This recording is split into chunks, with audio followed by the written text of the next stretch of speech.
మరి అటుపోయిన వారము కయీను హేబేలు అర్పణలు అర్పించారు దేవునికి. ఒకరి అర్పణ స్వీకరించబడింది, ఒకరి అర్పణ స్వీకరించబడలేదు. దానితో కయీనుకు కోపం వచ్చింది. కోపం వచ్చి ముఖం చిన్నబుచ్చుకున్నాడు. దేవుని అడగవలసినటువంటి పని అంటే, నా అర్పణ ఎందుకు అంగీకరించలేవు దేవా అని దేవుని సన్నిధిలో అడగవలసిన కయీను అడగలేదు. అయినను దేవుడే కనికరించి, కయీను ఏంటి అలా ఉన్నావని తన దగ్గరకు వచ్చి ఒక స్నేహితుని వలె మాట్లాడాడు.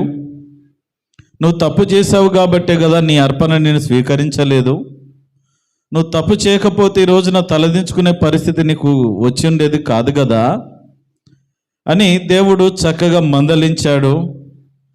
అప్పుడు కయీను చేయవలసిన పని ఏంటంటే, తను తప్పు దిద్దుకొని మరలా ఆ తప్పిదము జరగకుండా బ్రతుకు మార్చుకొని అప్పుడు శ్రేష్టమైన అర్పణ దేవునికి అర్పించింటే దేవుడు ఖచ్చితంగా స్వీకరించేవాడు. కానీ ఆ ఆప్షన్, ఆ అవకాశాన్ని కయీను తీసుకోకుండా దీనంతటికి కారణం హేబేలే అని హేబేలును చంపివేశాడు. తన తమ్ముడితో మాట్లాడను అని వ్రాయబడింది. ఏం మాట్లాడాడో ఏమో తెలియదు, కానీ రాయి తీసుకొని తలకాయ పగులు కొట్టి చంపేశాడు. ఆ రీతిగా ప్రపంచ చరిత్రలోనే ఒక మొట్టమొదటి మరణము కేసు ఫైల్ అయినట్టుగా ఇదిగో ఇక్కడ మనం చూస్తూ ఉన్నాం. మరి ఇప్పుడు ఒక వ్యక్తిని హత్య చేసిన తర్వాత, హత్య చేసి ఊరుకున్నంత మాత్రాన మరి హత్య చేసిన వాడికి శిక్ష పడకుండా పోదు కదా. ఖచ్చితంగా శిక్ష అనుభవించి తీరాలి. ఇవన్నీ దేవుడు ఎంత చక్కగా మన కొరకు వ్రాయించి పెట్టాడంటే, ఈ రోజున మనము ఈ మన దేశంలో కానీ లేదా ఇతర దేశాల్లో కానీ కొన్ని శిక్షలు ఏ రీతిగా తీర్చిదిద్దబడ్డాయి, ఏ తప్పుకు ఏ శిక్ష వేయాలనేటువంటి ఈ లా ధర్మశాస్త్రం అంతా కూడా మరి బైబిల్ గ్రంథమును ఆధారము చేసుకొని వచ్చినది అని మనము ఖచ్చితంగా విశ్వసించవలసినదే. ఇక్కడ మనం ఈ రోజున చదువుకున్నటువంటి లేఖన భాగం ఆదికాండము 4వ అధ్యాయము ఈ రోజున 9వ వచనం నుండి మనం చదువుకున్నాం 15వ వచనం వరకు. ఈ లేఖన భాగంలో దేవుడు కయీనుకు తను చేసిన తప్పిదమును బట్టి కయీనుకి ఇచ్చినటువంటి న్యాయమైన తీర్పు గురించి వ్రాయబడిన సందర్భాన్ని చూస్తూ ఉన్నాం. మీరు గమనించండి, ఒక వ్యక్తి తప్పు చేసిన తర్వాత ఫస్ట్ పోలీసులు తీసుకెళ్ళి పట్టుకెళ్తారు. పట్టుకెళ్ళి ఒకవేళ వాళ్ళు నిజం చెప్పలేకపోతే కొట్టో తిట్టో భయంకరంగా హింసించో వాళ్ళ దగ్గర నుండి సాక్ష్యాన్ని రాబట్టి రికార్డింగ్ చేసి జడ్జి ముందు అవన్నీ ప్రూఫ్లు, ఇతను తప్పు చేసినది వాస్తవం, నేరం చేసినది వాస్తవం అని ఆధారాలతో సహా ఏం చేస్తారు, ప్రదర్శిస్తారు. అప్పుడు వాటన్నిటినీ ఉనికిలోనికి తీసుకొని జడ్జి గారు తీర్పు ప్రకటించడం జరుగుతుంది ఆ ధర్మశాస్త్ర ప్రకారం. మరి అప్పటికి లా అనేది ఏం లేదు, అసలు ప్రారంభమై ఉన్నదే 4 వ్యక్తులు. ఆ 4 వ్యక్తుల్లోనే ఇంత తతంగం జరిగింది. ప్రశాంతంగా ఉండలేకపోయారు, కలిసిమెలిసి బ్రతకలేకపోయారు. 2 అన్నదమ్ములు కలిసిమెలిసి బ్రతకలేకపోయారు. సరే, ఒకరు మెచ్చుకుంటే ఏమి, ఒకరు బాగుపడితే ఏమి అని అనుకోలేకపోయారు. ఓర్వలేనితనం అక్కడే ప్రారంభించబడింది, కోపం అక్కడే ప్రారంభించబడింది, కుళ్ళు కుతంత్రాలు అక్కడే ప్రారంభించబడ్డాయి. గమనించినట్లయితే హేబేలు మరణించడానికి ప్రధానమైన 3 కారణాలు కయీనులో ఉన్నాయి. ఏంటి? హేబేలు మరణించడానికి ప్రధానమైనటువంటి 3 కారణాలు మనము కయీనులో చూడవచ్చు. మొదటిది ఏంటంటే అసూయ. ఏంటి అసూయ? ఏంటి అసూయ? నా అర్పణ కాకుండా దేవుడు నా తమ్ముని అర్పణను అంగీకరించాడు. అది జీర్ణించుకోలేకపోతా ఉన్నాడు. ఈ రోజున కూడా మనకి దుస్థితి ప్రతి వారిలో కూడా ఉన్నది. మన కళ్ళ ముందు ఒకరు పచ్చగా ఉంటే ఓర్వలేం. కుళ్ళు, నన్ను కాకుండా వాళ్ళని ఎలా మెచ్చుకున్నారు, నాకు రాకుండా వాళ్ళకెందుకు ఆ క్రెడిట్ వచ్చింది, నాకు రావాల్సిన స్థాయి వాళ్ళకి ఎలా వచ్చింది అని ఆ అసూయ, కుళ్ళు, కుతంత్రాలు ఈ రోజునకు కూడా మనిషిలో నింపబడ్డాయనేటువంటి ఆత్మీయ సత్యాన్ని మనము గుర్తెరగాలి. తర్వాత ఈ అసూయ ద్వారా ఏమొచ్చింది? కయీను కంటే కోపం వచ్చింది. మొదటిగా సహోదరుని మీద అసూయ కలిగింది. ఇద్దరం అర్పించాము కానీ అతని అర్పణ స్వీకరించబడింది అని ఒక స్వార్థము, ఒక అసూయ, కుళ్ళు తనలో మొదలైంది. జీర్ణించుకోలేకపోతున్నాడు. తిన్నది అరగట్లేదు. ఇక కొంతమందికి అంతే అండి. కొంతమంది వాళ్ళ కళ్ళ ముందు ఎవరైనా పచ్చగా ఎదుగుతున్నారంటే తిండి పైన పట్టదు వాళ్ళకు. అదేం రోగమో, మాయదారి రోగం. ఇట్లాంటి రోగాలకు ఏ మందులు ఉండవు. అన్ని రోగాలకు మందులు ఉన్నాయి కానీ ఈ అనుమానపు రోగాలు ఉంటాయి, కొన్ని ఈ కుళ్ళు కుసిద్ధాలు ఉంటాయి చూడండి. ఇట్లాంటి రోగాలకు ఏ మందు ఉండదు, ఏ వైద్యం పనిచేయదు. పాపం ఎన్నో రోజుల నుండి ఇక చూశాడు, అయిపోయింది, ఆ రోజు సీన్ అయిపోయింది కానీ జీర్ణించుకోలేకపోతున్నాడు. తిండి పైన పట్టట్లేదు. ఇక దాంతో కోపం వచ్చింది. చూడండి, కుళ్ళు, అసూయ కాస్త కోపంగా మారిపోయింది. ఆ కోపం కాస్త ఎక్కడికి దారి తీసింది? కోపం వచ్చింది. ఎవరి మీద కోపం? పోయిన వారం అంతా అదే నేర్చుకున్నాం మనం. ఎవరి మీద కోపము? ఏబేలు మీద. పాపం ఏబేలు ఏం చేశాడండి? మరి ఏబేలు ఏం చేశాడు? నాకు దక్కాల్సింది వాడికి దక్కింది. కుళ్ళు. ప్రభువా ఎందుకు నా అర్పణ స్వీకరించలేదని దేవుని దగ్గర అడగాలి. కోపం తాపం ఉంటే కానీ దేవుని దగ్గర అడగలేదు.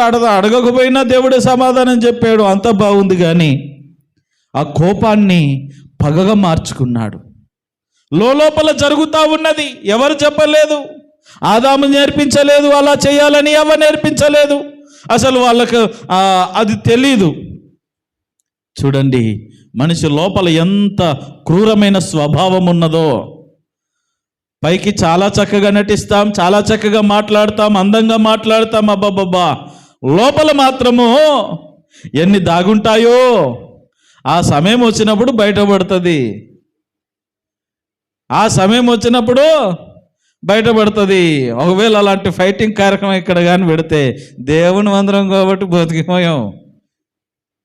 ఇంట చెప్పేదాన్ని సంగతి ఏంటో. అంతేనా? ప్రతి ఒక్కరిలో ఉన్నాయి ప్రతాపాలు. కొన్ని చోట్ల కొన్నిటిని బట్టి ఆగుతూ ఉంటాం. కానీ చూపించాల్సిన టైం వచ్చినప్పుడు ఇదిగో సైలెంట్ కిల్లర్.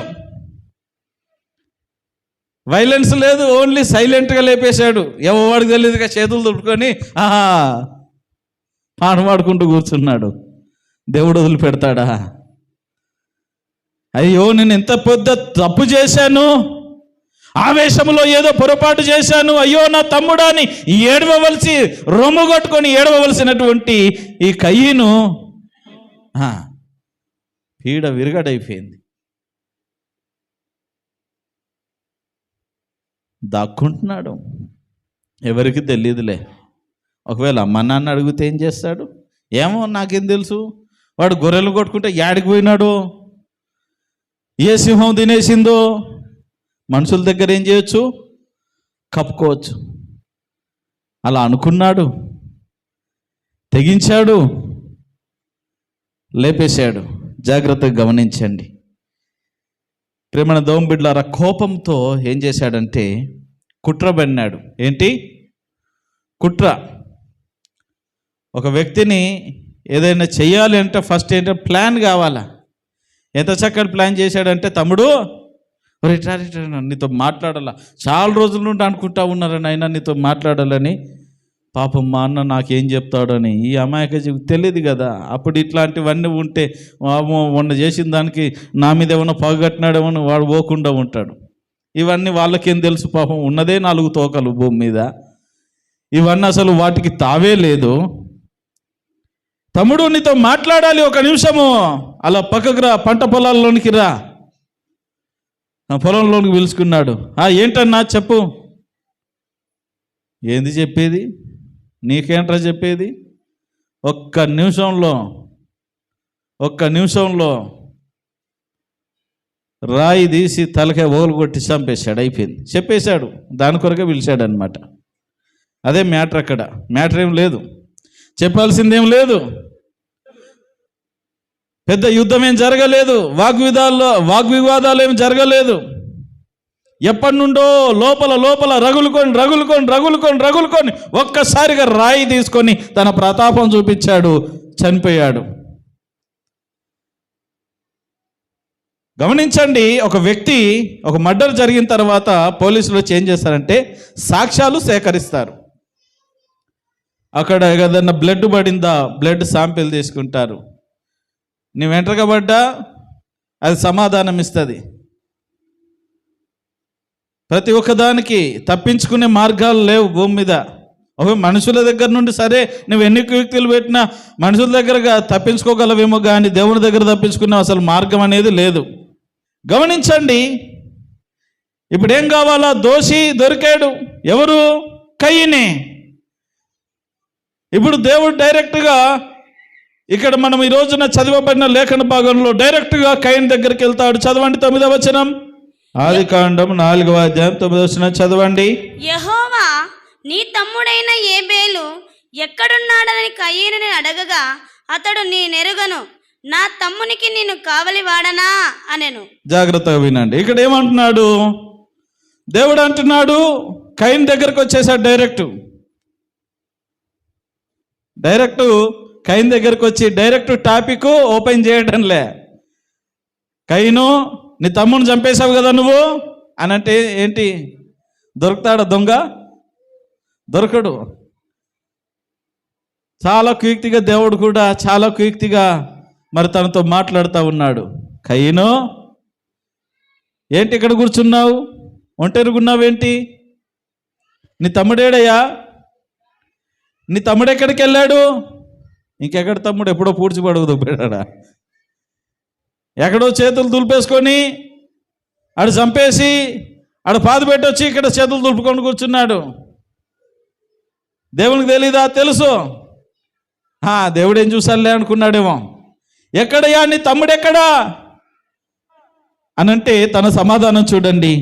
నాకేం తెలుసండి, నేను నా తమ్ముడికి కావలిగా అన్నా, నేను సెక్యూరిటీగా అన్నవానికి ఎప్పుడు ఎంట తిరగనైకే, వాడెక్కడో నాకేం తెలుసండి, నాకు తెలియదు అని సమాధానం చేస్తూ ఉన్నాడు. అప్పుడు దేవుడు చెప్తా ఉన్నాడు, చూడండి 10వ వచనం. అప్పుడు ఆయన, నీవు చేసిన పని ఏమిటి? నీ తమ్ముని రక్తం యొక్క స్వరము నేలలో నుండి నాకు మొర పెట్టుచున్నది. రైట్, ఎక్కడి నుండి అంట? నీ తమ్ముని యొక్క రక్తం యొక్క స్వరము నేలలో నుండి మొరపెట్టుచున్నది. నువ్వు చేసింది ఏంటి నాకు తెలియదు అనుకుంటున్నావా? ఈరోజున దాచిపెట్టుకున్నంత మాత్రాన అది కనబడకుండా పోతుంది, ఇక మాయమైపోయింది, ఇక చేతులు చూపేసుకుందాం అనుకున్నావా? నాకు తెలియదు అనుకుంటున్నావా? కయీను, నువ్వు ఎక్కడ నీ తమ్ముణ్ణి హత్య చేశావో, ఏ రాయితో కొట్టి చంపావో, ఎంత రక్తం చిందించావో నాకు తెలుసు. ఇదిగో ఇంకా నీ తమ్ముని యొక్క రక్తం యొక్క స్వరము నాకు వినబడుతా ఉన్నది. ఇక్కడికి వచ్చి కాముగా కూర్చొని నాకేం తెలియదండి, నేను చాలా మంచివాడినండి, నేను చాలా మంచిదాన్నండి, నేను ఎవరికి అపకారము చేయలేదండి, నేను చాలా అని కప్పిపుంచుకుంటూ ప్రశాంతంగా కూర్చుందాం అనుకుంటున్నావా? ఎన్ని రోజులు సాగుతుంది అనుకుంటున్నావు ఈ ఆటలో? ఎన్ని రోజులు ఈ రీతిగా బ్రతుకుతావు? నువ్వు చేసిందేంటి? 2 ప్రశ్నలు దేవుడు కయీన్ని అడుగుతా ఉన్నాడు. మొదటి ప్రశ్న ఏంటి? హేబేలు, నీ తమ్ముడైన హేబేలు ఎక్కడ ఉన్నాడు? రెండవ ప్రశ్న ఏంటి? నీవు చేసినది ఏమిటి? ఈ రోజున ఈ 2 ప్రశ్నలు దేవుడి రోజున మనలను కూడా అడుగుతున్నాడు. ఇక్కడ చేరినటువంటి ప్రతి వారిని దేవుడు ఈ రోజున ప్రశ్నిస్తూ ఉన్నాడు. భర్తలను భార్యల గురించి, భార్యలకు భర్తల గురించి, అన్నదమ్ముల గురించి, అక్క చెల్లెళ్ళ గురించి ఒక్కసారి ఆ వచనాన్ని మీ పేరు పెట్టి ఆ వచనాన్ని, ఆ క్వశ్చన్ని మీరు చదువుకోండి, ప్రశ్నించుకోండి ఒకసారి. నాకు తెలియదంటావా అంటే మనం కూడా కయీను స్వభావంలోనికి రాలేదు ఈ రోజున. పోయిన వారం ఒక క్వశ్చన్ వేశాను మీకు. ప్రతి కుటుంబంలో పిల్లలు ఉన్నారు కదా, దేవుడు మీకు ఇచ్చిన పిల్లల్లో ఎంతమంది కయీను వంటి వారుగా ఉన్నారు, ఎంతమంది హేబేలు లాగా పెంచుతున్నారు? ఎంతమంది కయీన్లు ఉన్నారు మీ ఇంట్లో? మీ ఇంట్లో ఉండడం ఏంటి, అసలు మీరే కయీన్లేమో ఒకసారి జ్ఞాపకం చేసుకోండి. రెస్పాన్సిబిలిటీ లేని వాళ్ళు ఎవరైనా కయీనులే. నాకు తెలీదండి. ఏమ్మా మీ పిల్లలేరి?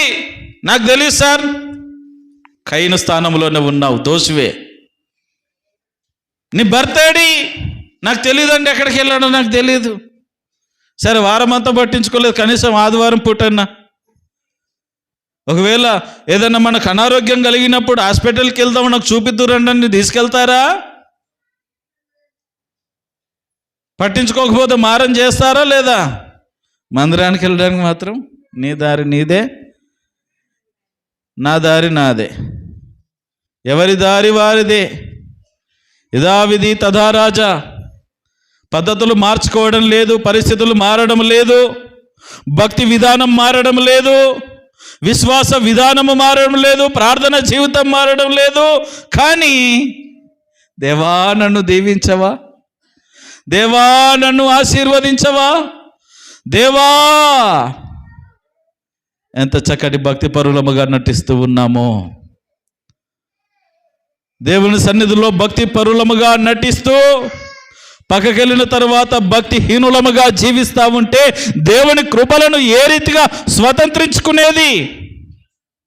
ఇది ఇక్కడ అడుగుతా ఉన్నాడు. హేబేలు ఎక్కడ ఉన్నాడయ్యా? నీ తమ్ముడైన హేబేలు ఎక్కడా అన్నప్పుడు, నాకేం తెలుసండి, నాకేం అవసరం, నా తమ్ముని గురించి నాకేం అవసరం. ఎవరండి తమ్ముడెవరు? రక్త సంబంధి కాదా? బంధం లేదా?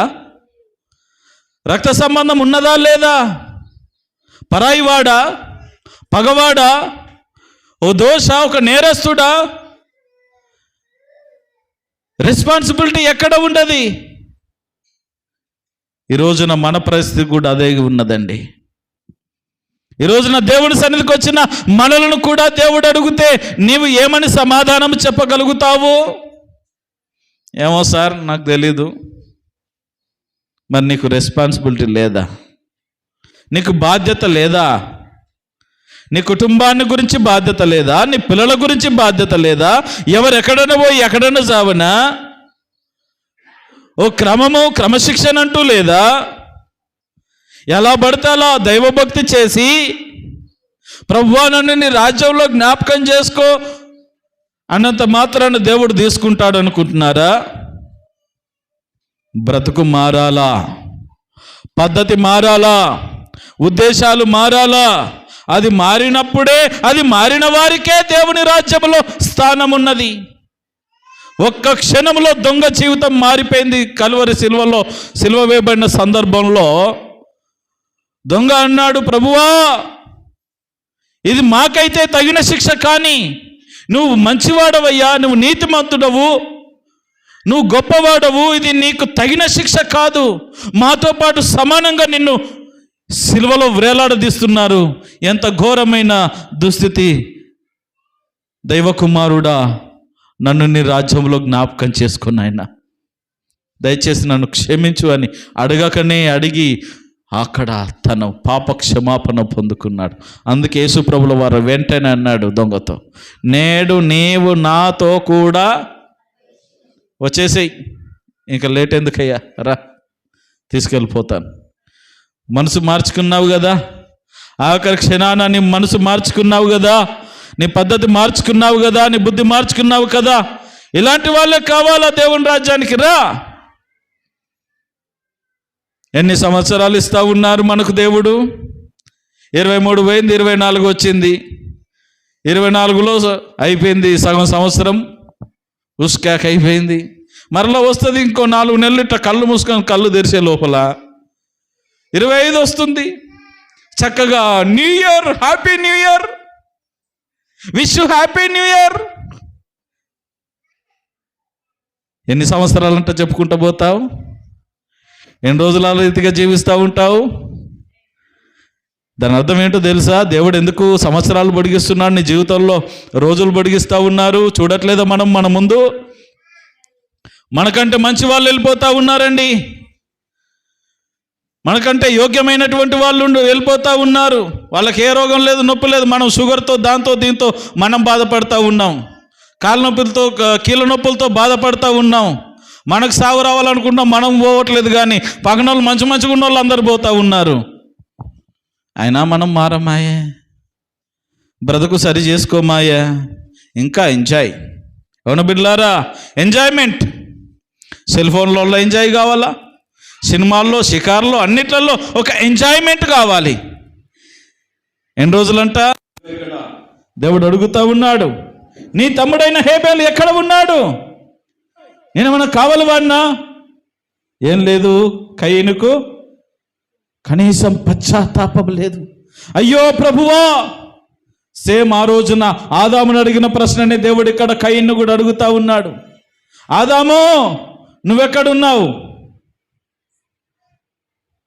ముళ్ళ పొదల చాటున దాక్కున్నాను ప్రభు అని వచ్చి కాళ్ళ మీద పడి పశ్చాత్తాపడి పాపాలు ఒప్పుకొని ఇడిచిపెడితే మరి ఆ పరిస్థితి ఎలా ఉంటుండేనో. కానీ ఆ రోజు అయ్య చేయలేడు, ఈరోజు కొడుకు చేయలే. ఏడికి పోతాయి కొన్ని ఎక్కడికి పోవు, అట్టొస్తాయి. ఏంటి, కొన్ని వంశపారపర్యంగా కొన్ని వచ్చేస్తూ ఉంటాయి బుద్ధులు. ఎఫెక్ట్, పాపం ఎఫెక్ట్ అదే. పాపం ఎఫెక్టే కానీ మరింత ఘోరమైన ఎఫెక్టు మామూలు ఎఫెక్ట్ కాదు. ఇది ప్రపంచాన్ని కుదిపేసినటువంటి ఎఫెక్ట్గా కనబడతా ఉన్నది ఇక్కడ. చూడండి, నా తమ్మునికి నేనేమన్నా కావలివాడనా అంటే కాదా? కావలివాడనా అంటే నీవు కాకపోతే నీకు తెలియకపోతే ఎవరు తెలుసు? ఈరోజు అడిగి చూడండి మీ కుటుంబాల్లో, ఎరా తమ్ముడు ఎక్కడ పోయినారా? ఏమో నాకేం తెలుసు. నువ్వేం చేస్తున్నావు? ఫోన్లో మూతి పెట్టినా, టీవీలో మూతి పెట్టినా, ఏడ తెలుస్తుంది? కొంపలు మునిగిపోయినా తెలియదు, ఇల్లు గాలిపోయి కూలిపోయినా తెలియదు. ఇళ్లకు ఎవరెక్కడెక్కడ పోతున్నారో, ఎక్కడ చస్తున్నారో ఎవరికి తెలీదు. ఏది నీ రెస్పాన్సిబిలిటీ? నీ పిల్లలు ఎక్కడ పోతున్నారో నీకు తెలీదు. ఏది నీ బాధ్యత? ఎక్కడికి వెళ్తున్నారు? ఏం చదువుతున్నారు? ఏమన్నా చదివి చేస్తున్నారా? ఆడు చేస్తున్నారా? జీవితాలు పాడు చేసుకుంటున్నారా? ఎట్లా నాశనం అయిపోతున్నారు అనేది ఏనాడైనా ఏ తల్లికి తండ్రికైనా కొంచెమైనా టెన్షన్, అలాంటి వేదన ఉన్నదంటారా? ఎక్కడ పోతే మాకేంటండి, ఎక్కడ పోతే మాకేంటండి? ప్రేమణ దౌం బిడ్డలారా, కయీను వంటి వారం అయిపోతూ ఉన్నాం. కయీను స్వభావాలు వస్తూ ఉన్నాయి మనిషి లోపలికి. జాగ్రత్త వినండి. తర్వాత అప్పుడు ఆయన, నువ్వు చేసిన పని ఏంటి? ఫస్ట్ ఏమన్నాడు? నీ తమ్ముడు ఎక్కడా? ఒక అవకాశం ఇచ్చాడు. అయ్యో క్షమించండి సార్ అని పశ్చాత్తాపడి, తప్పైపోయిందయ్యా, నా తమ్ముడు నేను పొరపాటున చంపేశాను, ఏదో కోపం వచ్చింది, ఆవేశంలో చంపేశాను, క్షమించండి ప్రభు అని దేవుని పాదాలు పట్టుకొని అడగవలసిన కయీను నేనేమన్నా కావాలివాడినా? నాకేం అవసరం? సమాధానం లేదు కదా. సరే, ఇంకో క్వశ్చన్ అడుగుతా బిడ్డ, దానికి సమాధానం చెప్పు. నువ్వు చేసిన పని ఏమిటి? అదే క్వశ్చన్ కానీ రివర్స్ గేరేశాడు. Question as it is. నువ్వు చేసింది ఏంటి? తమ్ముడు ఎక్కడా అంటే అక్కడ బయటపడాలి నిజం. అవునా కాదా? అవునండి, నా తమ్ముడిని నేను చంపేశాను, తప్పు చేశాను, బయటపడాలి, ఒప్పుకోవాలా? ఒప్పుకోలేదు. సరే, ఆ విషయంలో నీకేం తెలియదు కదా, నువ్వు పట్టనట్టుగా ఉంటావు కదా, నువ్వు అంతే కదా, ఓకే రైట్. మరి నువ్వు చేసింది ఏంటి అంటే, వేరే వాళ్ళ గురించి అడిగితే ఇతనికి అవ్వద్దు అంటే, ఏదన్నా ఉంటే నా గురించి అడుగు, నా తమ్ముని గురించి నాకెందుకయ్యా అంటున్నాడు ఈయన కయ్యను. అందుకని సరే, నీ తమ్ముని గురించి వద్దు కదా, నీ కుటుంబం గురించి వద్దు కదా, ఎవరి గురించి వద్దు కదా, నీ పాయింట్కే వస్తా ఉన్నాను. మరి నువ్వు చేసింది ఏంటయ్యా? ఏం చేసి వచ్చావు? నువ్వు ఏం చేసి వచ్చావు? నేనేం చేశానండి? నేనేం చేయలే. ఏం చేయలేదా? నువ్వు ఏం చేయండి, నీ తమ్ముని రక్తము అక్కడ ఒలిగించిన చోట ఆ నేల తడిసి ముద్దయిపోయి, ఆ నేలలో నుండి ఆ రక్తం యొక్క స్వరము నాకు మొరపెడతా ఉన్నదయ్యా, నాకు మొరపెడతా ఉన్నది. ఈరోజున ఏమీ తెలియదు అన్న, నువ్వు చేసింది కూడా ఒప్పుకోవడం చేత కాకుండా ఏమీ తెలియదు అన్నట్టుగా నటిస్తూ ఉన్నావే. ఏంటి విచిత్రం? జాగ్రత్తగా గమనించండి. ఇలాంటి సందర్భాలు, ఇలాంటి తత్వాలు ఇంకా చాలా చాలా ఉన్నాయి. ఈ బైబిల్ గ్రంథంలో ఇంకా గమనించినట్లయితే, ఇదిగో 2వ సమూయేలు గ్రంథం 3వ అధ్యాయం 27వ వచనంలో యోవాబు విషయంలో చూస్తాం.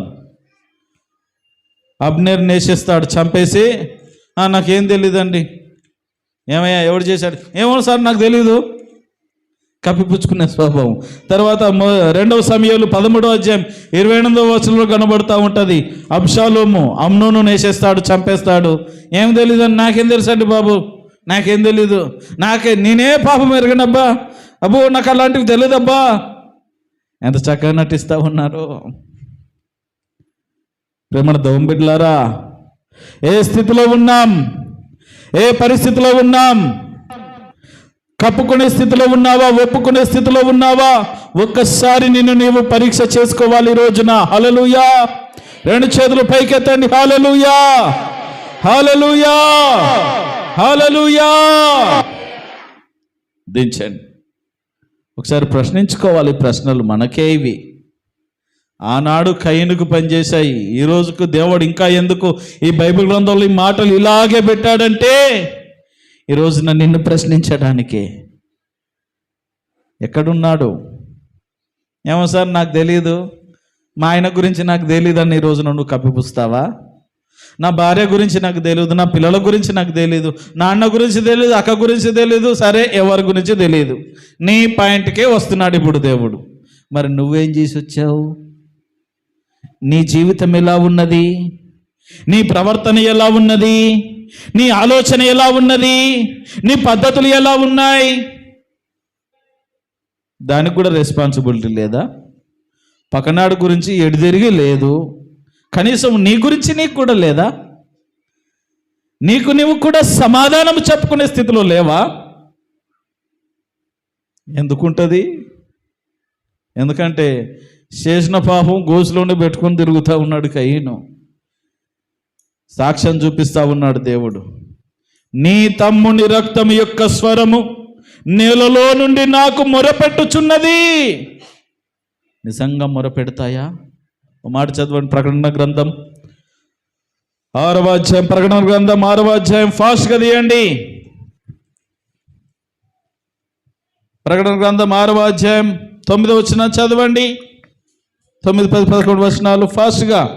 ఆయన 5వ ముద్రను విప్పినప్పుడు దేవుని వాక్యము నిమిత్తమును తాము ఇచ్చిన సాక్ష్యము నిమిత్తమును వధింపబడిన వారి ఆత్మలను బలిపీఠము క్రింద చూచి తిని, వారు నాత సత్వస్వరూపి పరిశుద్ధుడా, ఎందాక తీర్పు తీర్చకయు మా రక్తము నిమిత్తము భూనివాసులకు ప్రతిదండన చేయకయు ఉందువని బిగ్గరగా కేకలు వేసిరి. 11వ వచనం కూడా చదువు. తెల్లని వస్త్రము వారిలో ప్రతివానికి ఇయ్యబడెను, మరియు వారి వలనే చంపబడబోయు దాసుల యొక్కయు సహోదరుల యొక్కయు లెక్క పూర్తయిగు వరకు ఇంకా కొంచెము కాలము విశ్రమింపవలనని వారితో చెప్పబడెను. రైట్, జాగ్రత్తగా వినండి. ఇక్కడ పరలోకములో యోహానుకు కనబడిన దర్శనములో బలిపీఠము కింద, దేవుని బలిపీఠం కింద కొన్ని ఆత్మలు ఉన్నాయంట. ఏంటి ఈ ఆత్మలు? ఏ ఆత్మలు అంటే దేవుని కొరకు, దేవుని పని కొరకు, సువార్త కొరకు, దేవుని సేవ చేస్తూ దేవుని కొరకు వారి ప్రాణాలను, వారి తప్పిదము లేకుండా, వారి పొరపాట్లు లేకుండా హతసాక్షులుగా చేయబడినటువంటి వారి ఆత్మలు ఆ బలిపీఠం క్రింద ఉండి మొరపెడతా ఉన్నాయంట. ఏమని? నాదా సత్యస్వరూపి, ఓ పరిశుద్ధుడా, ఎందాక తీర్పు తీర్చక, ఎంతకాలం తీర్పు తీర్చకుంటావయ్యా? ఇదిగో మాకు జరిగిన, చదవండిది, మా రక్తము నిమిత్తము భూనివాసులకు ప్రతిదండన చేయక మా రక్తము చిందించబడిందయ్యా.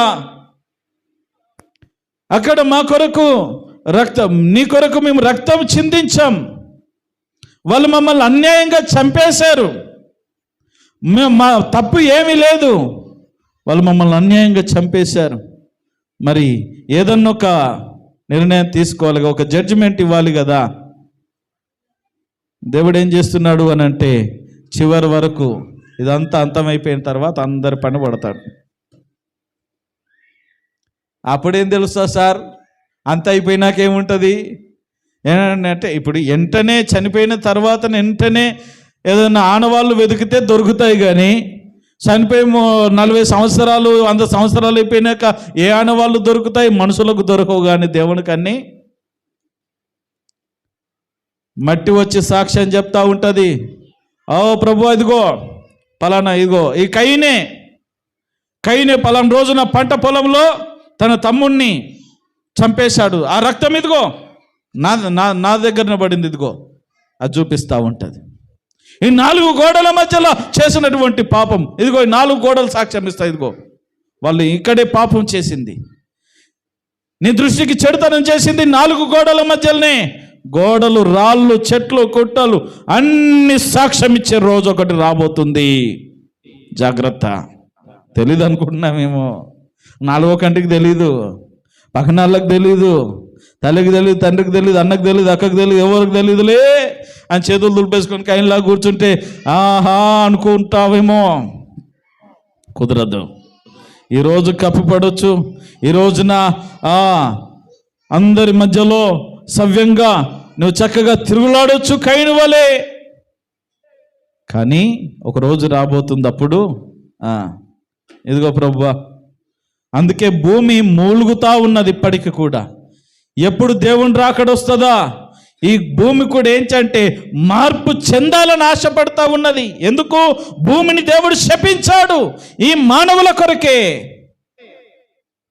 అందుకే ఆ శాపం వల్లనే మనకు సరైన పంటలు రావడం లేదు, సరైన ఎదుగుదల లేదు, వర్ధిల్లత లేదు. అందుకే ఈ శాపాలు, కష్టాలు, కన్నీళ్ళు ఇవన్నీ మనిషి అనుభవిస్తూ ఉన్నాడు ఈ రోజున. భూమికి భారం పెద్దలు అంటారు కదా, పుట్టడం దాంట్లో భూమికి భారం అని, అంతే కదా. మరి భూమికి భారముగానే మిగిలిపోతూ ఉన్నారు చాలామంది. అది కూడా ప్రసవ వేదన పడుతుందంట భూమి, తెలుసా? రోమిలకు రాసిన పత్రికలు ఉంటాయి, ప్రసవ వేదన పడుతూ ఉన్నది. ఎప్పుడు వస్తుందయ్యా అని రాకడా మనం చూడము. ఎందుకు? రాకడొస్తే ఇక్కడ ఆనందాలన్నీ పోతాయి, ఇక్కడ ఎంజాయ్మెంట్లు అన్నీ పోతాయి, ఇక్కడ సోకులన్నీ పోతాయి. మనకి ఇదే కావాలా? లోకం లోకం లోకం లోకం. పాట మాత్రం పాడతాం, ఐగుప్తు ఆశలన్నీయు విడచి రంగుగా యేసుని వెంబాడించి, ఐగుప్తు ఆశలన్నీయు విడచి రంగుగా యేసుని వెంబాడించి, పాడైన కూరహు పాపంబు మాని విధేయులైవి రాజిల్లుడి. సియోను పాటలు సంతోషముగా పాడుచు సియోను వెళ్ళుదము. హల్లెలూయా. బ్రతుకు మార్చుకుంటే అక్కడికి వెళ్తాం. ఇవన్నీ మార్చుకోకుండా యేసయ్యా నువ్వు రావాలి, నువ్వు ఇక్కడ రావాలా, నేను అక్కడ రావాలంటే ఆయన వచ్చేది ఉండదు, నువ్వు పోయేది ఉండదు. అందుకే ఆలస్యం అవుతా ఉన్నది. దేవుని రాకడ ఎందుకు ఆలస్యం అవుతా ఉన్నదంటే సమయం ఆసన్నమైనది.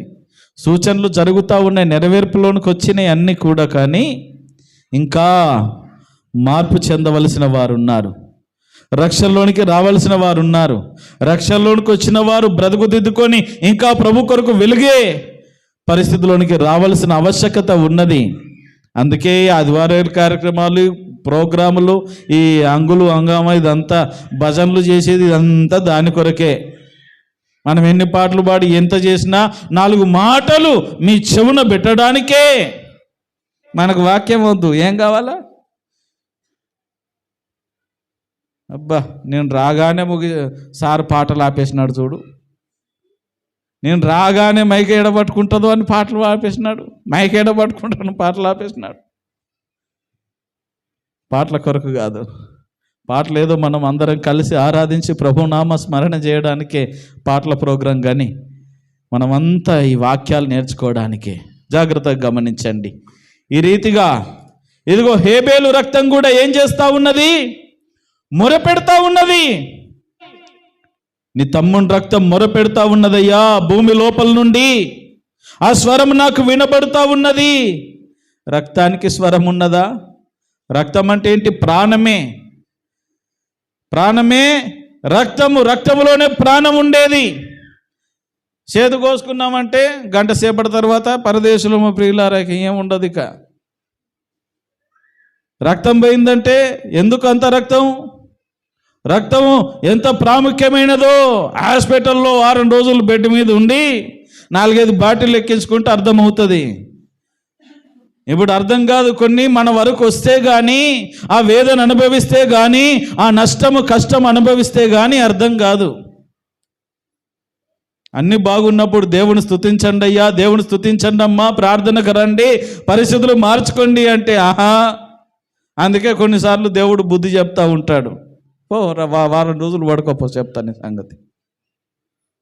అప్పుడు వస్తాము, దేవా నీకు వందనాలు నాయనా, నన్ను కాపాడినవు నాయనా, సాక్ష్యం ఇస్తాం. మళ్ళా చల్లబడిపోతాం. రక్తం వల్ల చల్లబడిపోతుంది, పానం చల్లబడిపోతుంది. అందుకే భక్తి కూడా చల్లబడిపోతుంది. అన్ని చల్లబడ్డ భక్తి చల్లబడితే ఎట్లా? కాబట్టి ప్రేమను దౌం బిడ్డలారా జ్ఞాపకం చేసుకుందాం. ఇదిగో నేలలో నుండి నీ తమ్ముని రక్తం మొరపెడుతుందయ్యా. 11వ వచనం చదవండి. కావున నీ తమ్ముని రక్తము నీ చేతిలో నుండి పుచ్చుకొనుటకును నోరు తెరిచిన ఈ నేల మీద ఉండకుండా, ఈ నేల మీద నీవు ఉండకుండా, నీవు శపింపబడిన వాడవు, నీవు నేలను సేదపరిచినప్పుడు అది తన సారమును ఇక మీదట నీకియ్యదు. నీవు భూమి మీద దిగులు పడుచు దేశదిమ్మరివై ఉందువు. జాగ్రత్తగా వినండి. దేవుడు చెప్పేశాడు. 2 అవకాశాలు కయీనుకి ఇచ్చాడు. అలనాడు ఆదాము వాళ్ళకిచ్చాడు, వాళ్ళు ఉపయోగించుకోలేకపోయారు. ఇక్కడ ఇచ్చాడు. నీ తమ్ముడు ఎక్కడా అన్నప్పుడు తప్పు ఒప్పుకొని పశ్చాత్తాపపడాలి. లేదు, కప్పుకున్నాడు. సరే నాకేమవసరం, వాళ్ళ గురించి అంటున్నావు కదా, నీ తమ్ముని గురించి అవసరం లేదన్నావు, నీ గురించి చెప్పు. నువ్వు చేసిందేంటి? నువ్వు చేసిన పని ఏమైనా బాగుందా? ఏం చేసి వచ్చావు? నరహత్య చేయలేదు, నీ తమ్ముని చంపలేదా అంటే ఇంకేంటి? దొరక అక్కడ రక్తం మొరపెడుతుందో పలానా ప్లేస్ చూడు. సినిమా చూపించాడు, మరి ఎట చూపించినాడు దేవుడు? కయీనుకి అర్థమైపోయింది, ఇక సరెండర్ అయిపోయాడు. కాబట్టి నువ్వు నీ తమ్ముని రక్తాన్ని చిందించినందున అప్పటికే నేల శపించబడ్డది. మనం ఆదాము శపించిన విషయంలో చూసాం. అప్పటికే నేల శపించబడి అప్పటికే ముళ్ళ తుప్పలు గచ్చపొదలు వచ్చినాయి. ఇప్పుడు కయీను బట్టి మరలా దేవుడు ఈ నేల నిన్ను బట్టి మరలా ఈ నేల శపిస్తా ఉన్నాను. ఎప్పటి వరకన్నా ఇన్ని గింజలను ఇప్పుడు అవి కూడా రావు, పొల్లు కూడా రాకుండా అయిపోయింది పరిస్థితి. కాబట్టి ఇక మీదట నువ్వు నేలను సేద్యపరుస్తూ ఉన్నావు కదా, ఇంతకాలం పంటలు పండించుకుంటూ కమ్మగా తినుకుంటున్నావు కదా నాయన, ఇప్పుడు కూడా అదే పని చేస్తావు కానీ నీకు పంట రాదు, చేతికి రాదు. కష్టపడతా ఉంటావు, దుడ్లు తెచ్చుకుంటూ ఉంటావు, గింజలు తెచ్చుకుంటూ ఉంటావు, నోటి వరకు రావడం కొంచెం కష్టమే, ఇంకా కష్టపడాలి నువ్వు. ఎందుకంటే నీ దోష శిక్ష భరించలేనిది. దేవుడు చెప్పాడు 3 రకాలైనటువంటి శాపాలు కయీనుకి ఇచ్చాడు ఇక్కడ. మొదటిది ఏంటంటే ఇక మీదట భూమి తన సారము నీకు ఇయ్యదు. భూమిని మరలా శపించాడు. ఇక మీదట భూమి తన సారము నీకు ఇయ్యదు అంటే ఇంతకుముందు వచ్చినంత పంట ఇక ముందు రాదు, తక్కువ వస్తుంది. రెండవది దిగులు. నీ జీవితంలో జీవితాంతం దిగులు, భయం ఉంటుంది.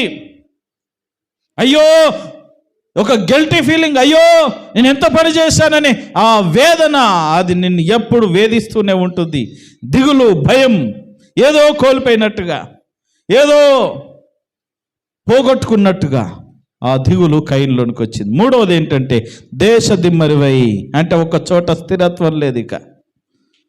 ఇక్కడే దిశ వేసుకొని, ఇక్కడే పాక వేసుకొని, ఇక్కడే బిల్డింగ్ కట్టుకొని ఇక్కడే ఉంటాననుకుంటున్నావేమో, సమాధానం ఉండదయ్యా. అందుకే ఈ రోజున మన పరిస్థితులు కూడా కయీను లాగానే ఉన్నాయి. కయీను మనస్తత్వం ఉన్నది కాబట్టి కయీను శాపాలు మనం కూడా అనుభవిస్తూ ఉన్నాం. అయ్యో ఇక్కడ పనులు దొరకట్లేదండి, హైదరాబాద్ పోతావు, బొంబాయి పోతావు, ఢిల్లీ పోతావు, గల్లీ పోతావు, మళ్ళీ తిరిగి మళ్ళీ ఊరికి వస్తావు. ఇక్కడ నెమ్మది ఉండదు, అక్కడ నెమ్మది ఉండదు, అక్కడికి పోతావు, ఇక్కడ పోతావు, జీవితాంతం తిరగడమే. లేదా ఈ రోజున పరిస్థితులు? దేశాలు దాటుకొని దుబాయో అక్కడ ఇక్కడ వెళ్ళి అక్కడికి వెళ్ళి కష్టం చేసి సంపాదించుకొని వస్తారు, లాభం లేదు. ఎక్కడ పోతుంది చూడండి మానవ జీవితం. చేతులార చేసుకుంటున్నాం. ఇదిగో వీళ్ళని చూసన్న దేవుడు మనల్ని అడుగుతూ ఉన్నాడు, నువ్వన్నా మారమ్మా, అయ్యా నువ్వన్నా మార్చుకో నీ జీవితాన్ని, నీ పద్ధతి మార్చుకో. నువ్వు అలా ఉండబోవద్దు, ఆ శాపాలు నువ్వు అనుభవించొద్దు. నువ్వు సరిచేయబడి నువ్వు సరి అయిన ఆశీర్వాదాలు నువ్వు అనుభవించాలని దేవుడు మనకు ఒక సూచనగా, ఒక ముంగుర్తుగా వాళ్ళను మన ముందుంచుచుంటుండగా ఇంకా మనలో ఏంటంటే నిర్లక్ష్యం. చూడండి, అప్పుడు కయీను అంటూ ఉన్నాడు, అందుకు కయీను, ముగిస్తాను, అందుకు కయీను, నా దోష శిక్ష నేను భరింపలేనంత గొప్పది. నేడు ఈ ప్రదేశంలో నుండి నన్ను వెళ్ళగొట్టితివి, నీ సన్నిధికి రాకుండా వెలివేయబడి దిగులు పడుచు భూమి మీద దేశ దిమ్మరినయిందును. కావున నన్ను కనుగొనివాడో నన్ను చంపునని యెహోవాతో అనెను. అయ్యో ప్రభువా, నువ్వు శిక్షించావు కానీ, దేశ దిమ్మరిగా అక్కడిక్కడ వెళ్ళుమంటున్నావు కానీ, ఎవడైనా నన్ను కనుగొని నన్ను చంపేస్తే, నన్ను చంపుతారు కదా, అప్పుడు నా పరిస్థితి ఏంటి?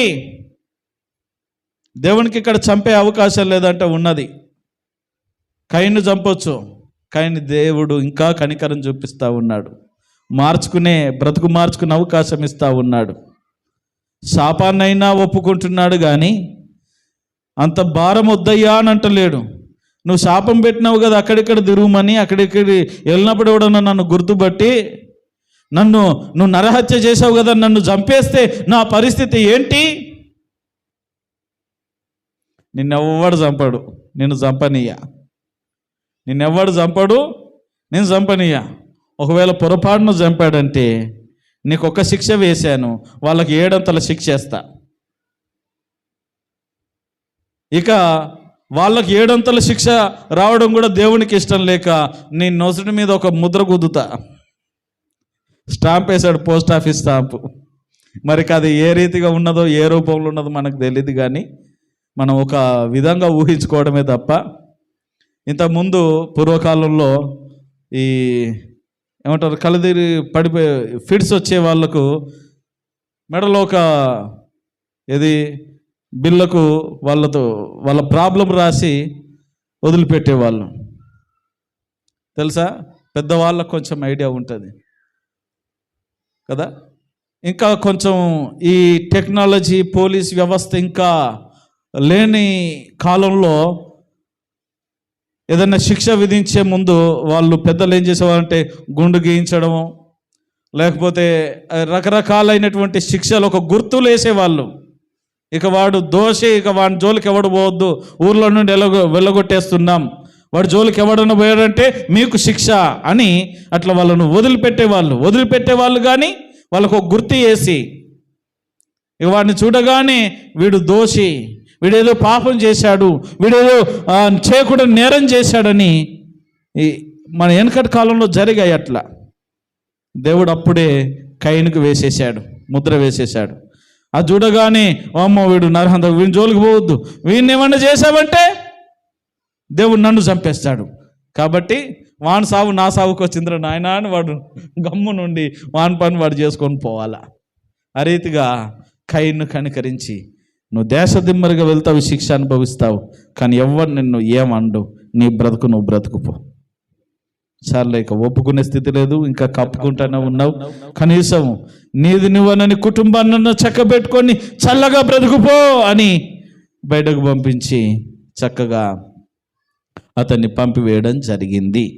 ఆ రీతిగా యెహోవా అతనితో, కాబట్టి ఎవడైనా కయీనును చంపిన యెడల వానికి ప్రతిదండన 7 కలుగుననెను, మరియు ఎవడైనా కయీనును కనుగొని అతని చంపకయుండునట్లు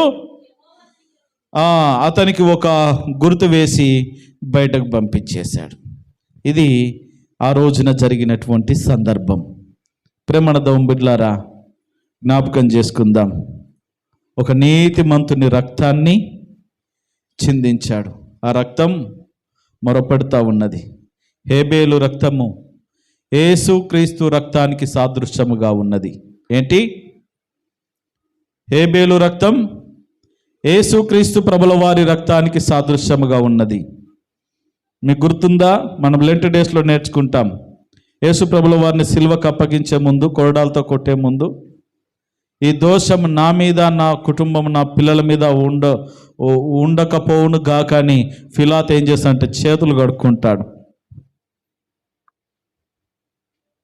నీతిమంతుని రక్తం చిందిస్తున్నామని అతనికి తెలిసింది, మనకు తెలియలేదు. ఆనాటి ప్రజలకు తెలియలేదు ఒక నీతిమంతుని చంపుతున్నామని. ప్రభువును చంపుకున్నాం,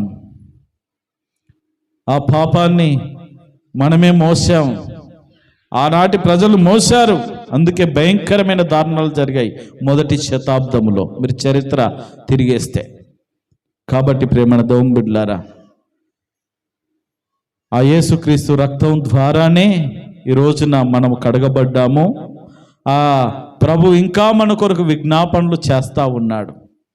అయితే జ్ఞాపకం చేసుకుందాం, ఈ రోజున నేర్చుకున్న పాఠములో 2 ప్రశ్నలు దేవుడు కయీనుని అడుగుతా ఉన్నాడు. కయీను, నీ తమ్ముడైన హేబేలు ఎక్కడున్నాడు? నువ్వు ఇక్కడ ఏం చేస్తున్నావు? ఏం చేసి వచ్చావు నువ్వు? ఈ రోజున దేవుడు మనల్ని కూడా అడుగుతాడు. సమాధానం ఉన్నదాని దగ్గర ప్రశ్నించుకుందాం. తలలు వంచండి, కళ్ళు మూసుకోండి. ప్రతి ఒక్కరు కూడా తలలు వంచి కళ్ళు మూసుకోండి. ఐలారాములారా, ఒకసారి కయీను స్థానంలో మనల్ని పెట్టుకుందాం. కయీను దేవుడు అడుగుతా ఉన్నాడు, కయీను, ఇంతకాలం కలిసిమెలిసి తిరిగిన మీ అన్నదమ్ములలో నీ తమ్ముడు కనబడట్లేదు. నీ తమ్ముడైన హేబేలు ఎక్కడ ఉన్నాడు? ఏమో ప్రభువా, నాకు తెలీదు. వానికి ఏమన్నా నేను కావలి కాస్తున్నానా? వాని గురించి నాకేం తెలుసు అని పశ్చాత్తాపము లేకుండా, పాపము ఒప్పుకోకుండా కవర్ చేసుకున్నాడు కయీను. 2వ ప్రశ్న వేస్తూ ఉన్నాడు, నువ్వు చేసినది ఏంటి? ఏం చేసావు? ఫలానా చోట, ఫలానా సమయం నువ్వేం చేసి వచ్చావు? ఎక్కడికి వెళ్ళావు? ఏం చేశావు? తప్పించుకోలేకపోయాడు కయీను, శాపానికి గురయ్యాడు. జీవితంలో మరలా పంట విషయంలో శాపం వచ్చింది. సారమునికి ఇవ్వదు, భూమి తన సారమునికి ఇయ్యదు. నీ జీవితంలో నెమ్మది ఉండదు, నీ జీవితంలో ప్రశాంతత ఉండదు, భయముతో బ్రతుకుతావు. చివరిగా దేశ దిమ్మరిగా ఒక చోట కుదురుగా ఉండకుండా అక్కడ ఇక్కడ బ్రతుకుతూ నీ జీవితాన్ని గడుపుతావు. నెమ్మది లేని జీవితాన్ని అనుభవించాడు కయీను. ఈ రోజున కయీను వల్ల నీవు కూడా తప్పించుకొని తిరిగి తప్పును ఒప్పుకొనక పాపాన్ని కప్పుకొని దేవుని సన్నిధిలో ప్రాధేయపడకుండా పశ్చాత్తాపడకుండా జీవితాన్ని సరిచేసుకోకుండా అలాగే కప్పుకొని ఉన్నావంటే ఇదిగో నీ జీవితంలో కూడా నెమ్మది లేని పరిస్థితి ఉంటుంది. ఒకవేళ నెమ్మది లేని పరిస్థితి, ఆ రీతిగా ప్రశాంతత లేని పరిస్థితి నీ జీవితంలో ఉండడం పరిశీలన చేసుకొని ఇప్పుడైనా కప్పుకొనక ఒప్పుకొని విడిచిపెట్టి ప్రభువును వెంబడించాలని ప్రభు పేరిట మనవి చేస్తూ ఉన్నాను.